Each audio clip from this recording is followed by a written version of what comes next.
क्रोध मानसिक रोग है, बड़ा भयंकर मानसिक रोग है। गुरु अर्जन देव जी महाराज ते कहते हैं, हे कल मूलं क्रोधं कदंच करना ना उबरजते। हे कलेश दी जड़, हे कलेश दी बुनियाद क्रोध। जब तू किसी ते असवार हो जाता है, उहदे अंदर करुणा नहीं रहिंदी, दया नहीं रहिंदी, इंसानियत नहीं रहिंदी, शराफत नहीं रहिंदी। हे कल मूलं क्रोधं कदंच करना ना उपरजते। बिखयंत जीवं वस्यं करोत नरतं करोत जथा मरकटे। तू किन्हां दे अंदर वासा करदा है?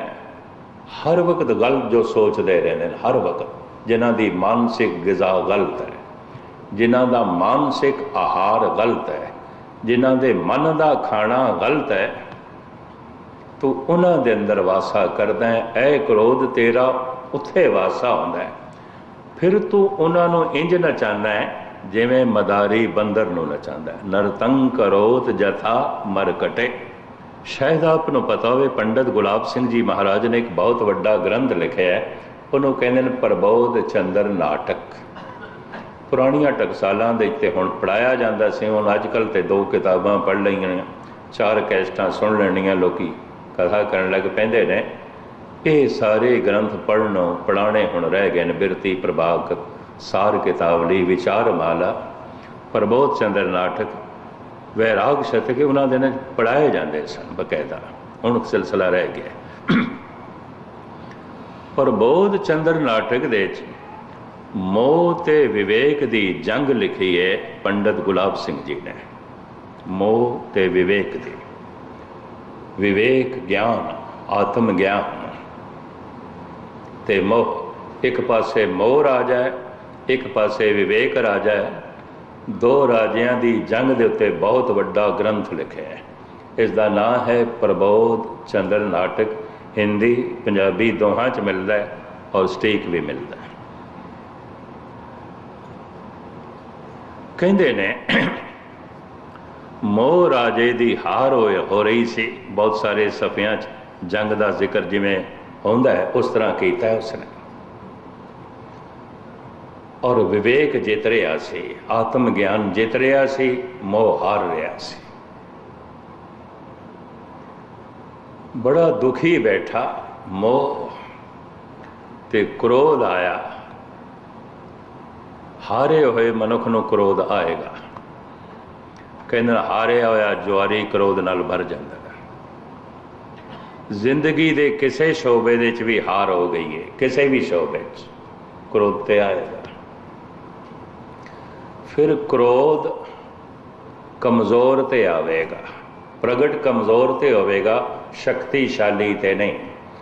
फिर क्रोध आवेगा ओपरे बेगाने ते, अपने ते नहीं।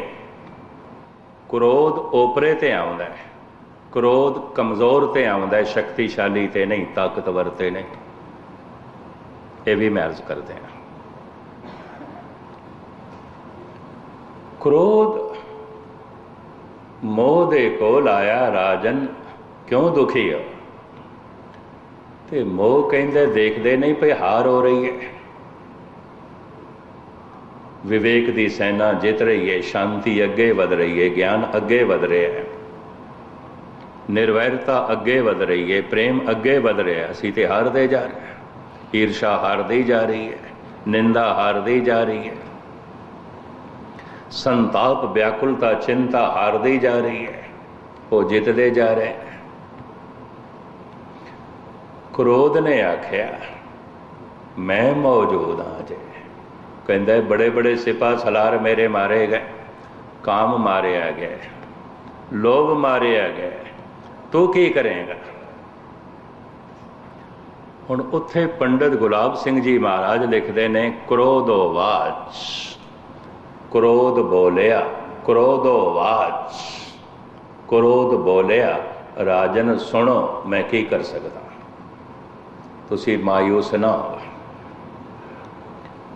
जद मोह कहता है उधर विवेक है, ज्ञान है, शुद्ध है, बुद्ध है, प्रेम है, श्रद्धा है, भावना है, भक्ति है, तू की करेगा? तू की करेगा? क्रोध आवाज, क्रोध कहता मैं की कर सकदा सुनो। अंध करो दृगवंतन को, श्रुतवंतन को बदरो कर डारो। धृतवंतन को सो अधीर करो, अर चातर की मत दूर निवारो। हित कारज नाय बिखे कबहि, जिनके उर भीतर मैं पग धारो। हित आत्म को न सुने कबहूं, पढ़ियो जितनो खिन माए बिसारो। एक ते अखां वालियां नूं अंधा करके रख दें, कख नहीं दिखाई देगा कि सामने भरा है कि पत्नी है कि मां है, कुछ नहीं दिखाई देगा। मैं अंधा कर देगा, नफा नुकसान नहीं दिखाई देगा, हान लाभ नहीं दिखाई देगा, प्यो भी नहीं दिखाई देगा। क्रोध दे प्यो प्यो नहीं दिखाई देगा, क्रोध चढ़े है भरा भरा नहीं दिखाई देगा, पत्नी पत्नी नहीं दिखाई देगी। क्रोध ने आख्या राजन पहले ते मैं अखां वालियां नूं अंधा कर दिया। अंध करो दृगवंतन को, श्रुतवंतन को बदरो कर डारो। जिहड़े बड़े सूझवान ने, सूझवान ने, अनुभवी ने, पागल बना के रख देंगे। उन्हां दी सारी सूझ-बूझ खत्म कर देंगे। जिस वक्त क्रोध प्रगट होता है उदों सूझ समझ नहीं आती, कख भी नहीं आती। अंध करो दृगवंतन को, श्रुतवंतन को बदरो कर डारो। धृतवंतन को सो अधीर करो, और चातर की मत दूर निवारो। जिहड़े धीरजवान मनुख ने, शांतमई मनुख ने, अशांत कर देंगा, जल्दबाज बना देंगा। धीरज नहीं होगा, जल्दबाजी, काली तबीयत। थानू कई इस तरह के मिलणगे बड़ी जल्दबाज तबीयत है, तो जल्दबाजी दे ध्यान गहरा नहीं आता। इस वास्ते जल्दबाजी कुछ ना कुछ नुकसान ही होगा, भुलेगा मनुख। क्योंकि ध्यान की गहराई वास्ते ठहराव चाहिए, धीरज चाहिए। जल्दबाजी ध्यान गहरा नहीं जाता, बिल्कुल नहीं जाता गहरा। धन गुरु गोबिंद सिंह जी महाराज ने जो जफरनामा लिखा है ना औरंगजेब नो, ਉਹਦਾ भी एक बोल थानू सरवण करा दें। महाराज कहते चे खुश गुफ्त फिरदौसीए खुशतर ज़बां। मैं इस शेर तो यह अंदाज़ा लगाया धन गुरु गोबिंद सिंह जी महाराज ने करीबन करीबन तमाम सूफी कलाम देखे होया सी, पढ़े होया सी, उन्होंने बोध से कहते ने ऐ औरंगजेब ये जिहड़ा फिरदौसी है कितना बाकमाल उसने लिखा है। ईरान का एक महान शायर होया है ते संत होया है फिरदौसी। फिरदौसी ईरान दे बादशाह ने किदे उसनूं कहा सी कि तू संसार का इतिहास लिख के लिया, संसार का इतिहास जिहड़ियां खास खास घटनावां होईयां ने, मैं तेनू एक एक शेर दे उत्ते सोने दियां 5-5 मोहरां देंगा,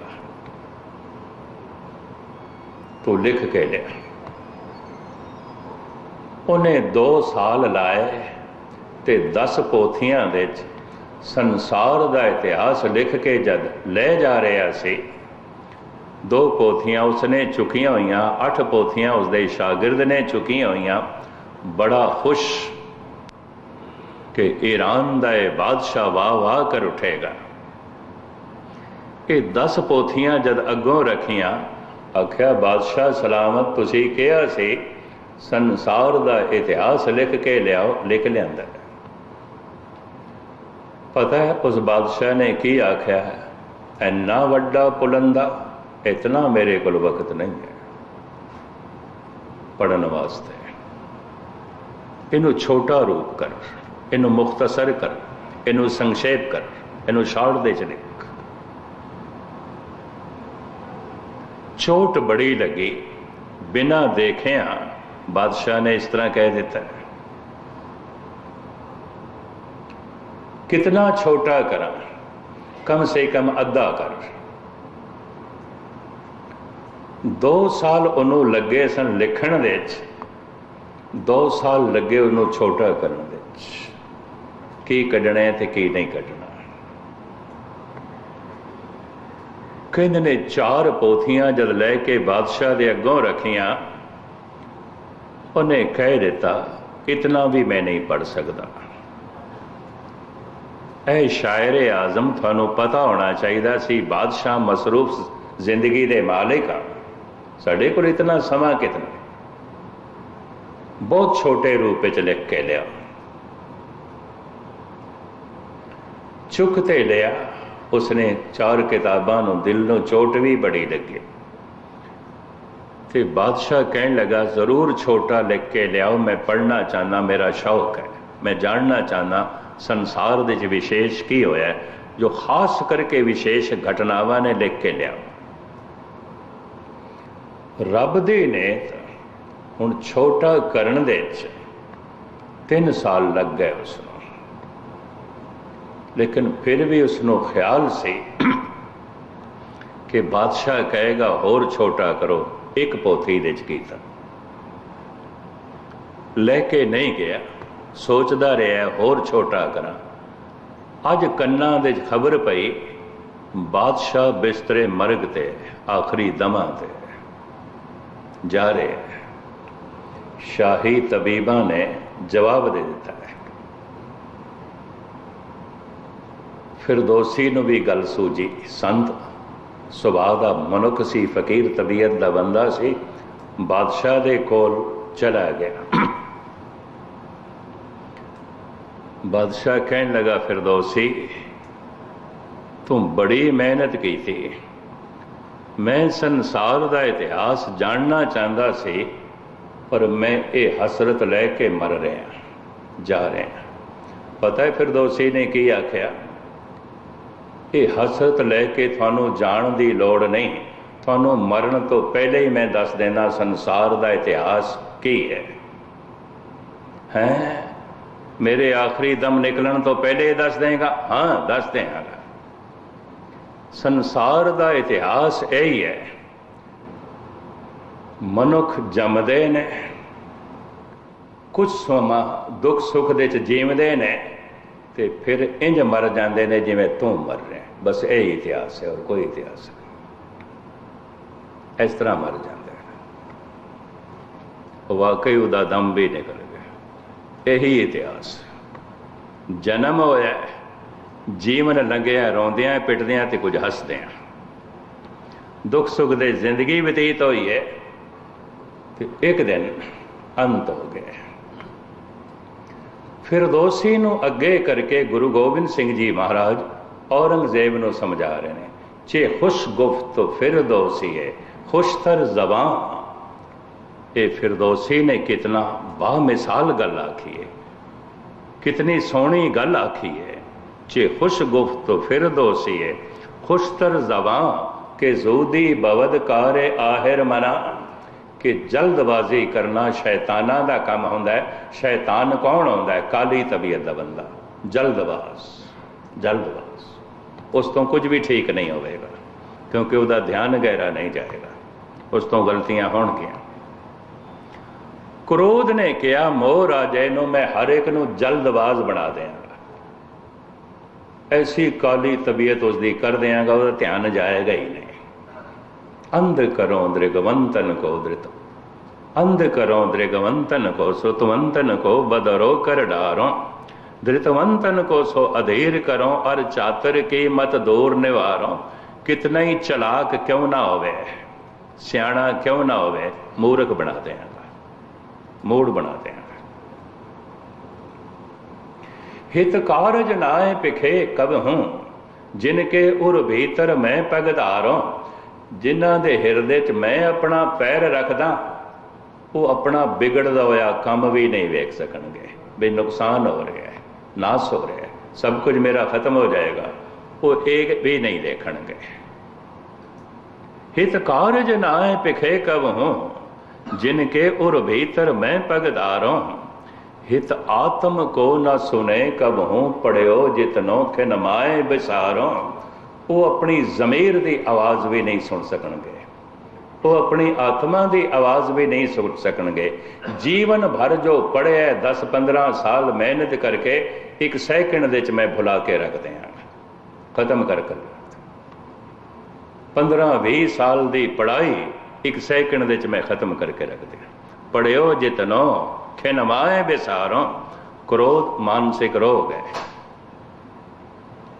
क्रोध टिक गया ये पक्का मानसिक रोगी है। क्रोध वक्ती तौर पर आ जाता है, ये उस वक्त मानसिक रोगी होता है, रोगी होता है। सीमा तो वधी हुई वासना ते जद बैलेंस बिगाड़ देती है, मनुख क्रोधी हो जाता है। और ये रोग किधरे वध जाए मन दे तो सारे रोग प्रगट होने वास्ते तन ते आ जाते हैं। आम लोग समझते हैं दा तन रोगी है, नहीं, उस रोग की जड़ मन दे है, मन दे है। जरूरी नहीं है जिहड़ा रोग तन ते प्रगट होया है ये तन का रोग होवे, जड़ मन दे है। लंबा चौड़ा खुलासा मैं ना करा। ये तीसरा शरीर है, अन्नमयी कोश, प्राणमयी कोश, मनमयी कोश। चौथा शरीर मनते ने विज्ञानमयी कोश। बड़ियां शक्तियां पईयां ने। अगर कोई सिद्ध हो जाता है, रिद्ध हो जाता है, कोई बाहरों ये शक्तियां नहीं आंदियां, अंदर पईयां ने। ये प्राप्त किवें होंदियां ने? जद किसी दे मन दे बड़ी प्रबल एकाग्रता आ जाती है, शांति आ जाती है, सुकून आ जाता है, ये शक्तियां प्रगट होने लग पैंदियां। जो बोलता है हो जाता है। ऐसियां ऐसियां शक्तियां गुरबाणी च उन्हां दा जिक्र है। परमाणु पर्यंत आकाशे दीप लो से खंडने, गछैण नैण भारैण नानक बिना साधु ना सिद्धिया थे। परमाणु अणु हुण दिखाई ते नहीं देंदा, वो मनुख परमाणु जितना बारीक हो सकता है अगर सिद्ध है, और बड़ा भारी भारा हो सकता है, हाथी जैसा शरीर भी उसका हो सकता है। छिन्न मात्र सिद्धि नाल ऐसा कर सकता है। अणुमा लगमा अपने आप को कर सकता है, गुप्त कर सकता है, प्रगट कर सकता है। अचनचेत प्रगट हो जाना, अचनचेत गुप्त हो जाना। शायद मैं आपको दसिया कि नहीं, संत करतार सिंह जी का डेरा है। हुण तो संत जी नहीं रहे, डेरा है कपूरथले तो 15-20 मील की दूरी से, ठट्ठा टिब्बा। उत्थे बरसी का समागम समाप्त करके जान लगे असी जम्मू नो। शायद जम्मू वाले गुरसिख भी सन, ज्ञानी अनूप सिंह भी सन। एक बजुर्ग जो मैं उत्थे बोर्ड के दरखत के थले कई दिन का बैठा होया देखा, तो मैं संत करतार सिंह नूं कह बैठा भी ये थले तो आंदा नहीं लंगर छकण वास्ते, इनू उपर लंगर भिजवा देईए। मैनू कहने लगे तुसीं भिजवा के देख लो, खांदा नहीं है। मैं ज्ञानी जी दे राही भिजवाया, वो कहने लगे लोड़ नहीं, जद लोड़ होएगी मैं आपे थले आ जावांगा। रब दी नहीं तो असीं गड्डी च बैठे तो जो जम्मू जाण लई सवेरे तैयार होए, संत करतार सिंह ने लंगर सानू नाल बना के दे दिता भी दिन भर का सफ़र है, रस्ते छक लेना। वो बाबा गड्डी के अगों खड़ा हो गया, भज के आया। मैनू कहने लगा मस्कीन जी मैं भी नाल जाना है। मैं कि 3 बंदे असी अगे बैठे हैं तो 4 पिछे, हालांकि 3 की जगह बड़ी मुश्किल नाल है, 5 की गड्डी है तो 7 बंदे बैठे हैं। हुण दसो थानू कित्थे बिठाईए? मजबूरी है। मैं माया जेब चो कड्डी, मैं कहा बस च आ जाओ। वो जेब चो बहुत सारी माया कट के मैनू कहंदे बस ते मैं भी जा सकदा, मैं नाल जाना है। तो मैं हुण मेरी आदत नहीं मैं किसी नूं लावां, जिन्ने बैठे ने मेरे साथी ने नाल चलते ने, मैं किहनूं उतारां? कहने कि ये हुण तुसीं फैसला करो, तुसीं किसी नूं उतार नहीं सकते, तो मैं जाना थोड़े नाल है। मैं कहा जगह किधरे दिखाई देंदी है तो बैठ जाओ। कहते जगह तो नहीं दिखाई देंदी, जगह तू बना। मैं कहा मैं किस तरह बनावा? मैं कहा मैं ले जाना। कहना नहीं फिर मैं जाना जो थोड़े नाल है। ਰੱਬ ਦੇ ਨੇ ਗਿਆਨੀ ਅਜੀਤ ਸਿੰਘ ਆਜਰ ਡਰਾਈਵਰ ਸਨ, ਕਾਲੀ ਤਬੀਅਤ ਦੇ, ਥੋੜ੍ਹੇ ਜਿਹਾ ਇੱਕਦਮ ਕ੍ਰੋਧ 'ਚ ਆ ਜਾਂਦੇ ਸਨ। ਮੈਨੂੰ ਕਹਿਣ ਲੱਗੇ ਪਾਗਲ ਹੈ। ਉਹ ਗੱਡੀ ਸਟਾਰਟ ਕਰ ਲਈ, ਚਲਾ ਲਈ, ਇਹਦੇ ਪਾਗਲ ਹੈ। ਮਖੇਰੀਆਂ ਦੇ ਕੋਲ ਪਹੁੰਚੇ ਤੇ ਸੰਤ ਮਥੁਰਾ ਸਿੰਘ ਨਾਲ ਸਨ। ਕਹਿਣ ਲੱਗੇ ਗਿਆਨੀ ਜੀ ਲੰਗਰ ਨਾਲ ਲਿਆਂਦਾ ਹੋਇਆ, ਛਕ ਲਈਏ, ਭੁੱਖ ਲੱਗੀ ਹੈ। ਮੈਂ ਕਿਹਾ ਠੀਕ ਹੈ। ਗੇੜਵਾਂ ਖੂਹ ਚੱਲ ਰਿਹਾ ਸੀ, ਜਿਹਨੂੰ ਹਲਟ ਕਹਿੰਦੇ ਨੇ। ਗੇੜਵਾਂ ਖੂਹ, ਇਹ ਡੋਲਿਆਂ ਨਾਲ ਪਾਣੀ ਨਿਕਲਦਾ, ਦੋ ਬੈਲ ਚਲਾਉਂਦੇ ਨੇ, ਉਹਨੂੰ ਗੇੜਵਾਂ ਖੂਹ ਕਹਿੰਦੇ ਨੇ, ਹਲਟ ਕਹਿੰਦੇ ਨੇ। ਗੁਰਬਾਣੀ 'ਚ ਉਸਦਾ ਜ਼ਿਕਰ ਵੀ ਹੈ, ਹਲ ਹਟ ਵੀ ਤੂੰ ਕਰੇ ਬੋਲੇ ਬੰਦੀ। ਉਹ ਪਾਣੀ ਦੇਖ ਕੇ, ਟਾਲੀਆਂ ਦੀ ਠੰਡੀ ਛਾਂ ਦੇਖ ਕੇ ਸੰਤ ਜੀ ਮੈਨੂੰ ਕਹਿਣ ਲੱਗੇ ਇੱਥੇ ਬੈਠ ਜਾਂਦੇ ਹਾਂ। ਚੱਦਰ ਵਿਛਾ ਕੇ ਬੈਠ ਗਏ। ਭੋਜਨ ਜਿਉਂ ਕੱਢਿਆ, ਉਹ ਬਾਬਾ ਕੋਲ ਆਣ ਬੈਠਿਆ ਤੇ ਸਾਰੇ ਡਰ ਗਏ। ਕਹਿੰਦੇ ਕਿ ਮਸਕੀਨ ਜੀ ਇਹਨੂੰ ਤੇ ਉੱਥੇ ਛੱਡ ਆਏ ਸੀ। ਮੈਂ ਕਿਹਾ ਬਾਬਾ ਜੀ ਤੁਸੀਂ? ਕਹਿੰਦੇ ਕਿ ਜਦ ਕਹਿ ਦਿੱਤਾ ਨਾਲ ਜਾਣਾ ਹੈ, ਫਿਰ ਤੂੰ ਮੰਨਦਾ ਹੀ ਨਹੀਂ। ਨਾਲ ਜਾਣਾ, ਜੰਮੂ ਤੇਰੇ ਨਾਲ ਜਾਣਾ ਹੈ, ਅੱਗੋਂ श्रीनगर तक तेरे नाल जाना है, चलो। वो मथुरा सिंह जी मैनू कहने के सिद्ध पुरुष लगता है प्रगट हो गया, ये फिर गुप्त रूप च नाल जाएगा। संत करतार सिंह को जब मैं पटना साहब असीं इकट्ठे हुए पौसू की सदमी की, कहने लगे हाँ सिद्ध पुरुष है, महीना महीना दो दिन महीना खांदा नहीं, जदों आउंदा है तो फिर एको ही दफ़ा सब कुछ छकदा है, कहंदा ओ भी दो, ओ भी दो, ओ भी दो, ओ भी दो। ये सिद्ध पुरुष होंदे ने, गुप्त हो जाना, प्रगट हो जाना, छोटे हो जाना, वड्डे हो जाना, वाक सत्या भी इन्हां कोल आउंदी है, बारीक इतने हो जाते हैं। साहिब कहते हैं परमाणु पर्यंत आकाशे दीप लो से खंडने, गाथा मल्ला पंजवा गुरु अर्जन देव जी। परमाणु पर्यंत आकाशे दीप लो से खंडने, गछैण नैण बारेण नानक बिना साधु ना सिद्धते। महाराज कहते हैं बिना गुरु की संगत तो, बिना सतसंग तो, बिना नाम दे सुरत जोड़िया अगर सिद्ध भी हो गया है, मुक्त नहीं होएगा, मुक्त नहीं होएगा। सिद्ध बन गए, सिद्धियां मिल गई ने। कई दफ़ा जिहड़े नाम जपण वाले ने, नाम अभ्यासी ने, उन्होंने कोल सिद्धियां होंदियां ने, उन्होंने पता नहीं होता। पता किसी वक्त उस दिन लगता है जब मूँहों कुछ बोल दें तो हो जाता है, फिर उन्होंने ख्याल आ जाता है लै इतने वाक सिद्धि आ गई है, इतने शब्द सिद्धि आ गई है। ये भी मैं अर्ज करते हैं, ये विज्ञानमयी कोश, ये चौथा शरीर है। पंजवां शरीर है आनंदमयी कोश, सिर्फ प्रभु की याद ही उसका भोजन है और कोई भोजन नहीं। अन्नमयी कोश, प्राणमयी कोश, मनमयी कोश, विज्ञानमयी कोश, आनंदमयी कोश। अज दे युग दे विद्वान कहते हैं मनुख का जितना मनमयी कोश रोगी है, भयंकर रोगी है, पहले नहीं सी, पहले नहीं सी। क्योंकि मन को ग़िज़ा चंगी नहीं मिल रही, मनुख गंदा साहित्य पढ़ रहा है, हर वक्त गंदी सोचनी, लोभ बड़ा प्रधान, तो जब उसकी पूर्ति नहीं होती, क्रोध बड़ा प्रधान, मानसिक रोग वधदे जा रहे हैं, वधदे जा रहे हैं, संसार दे वधदे जा रहे हैं, बहुत जो है वधदे जा रहे हैं। पंज तत्तां दा ये पुतला है, पंज कोश ने, पंज शरीरां दा ये पुतला है। हुण मैं अर्ज करा, ज्ञान इंद्रे भी पंज ने, सानू पंज तरह का ही ज्ञान मिलता है, कुछ वेख के, कुछ सुन के, कुछ सूंघ के, कुछ चख के, कुछ स्पर्श करके पता चलता है कोमल है, सख्त है, गर्म है, ठंड है, स्पर्शता।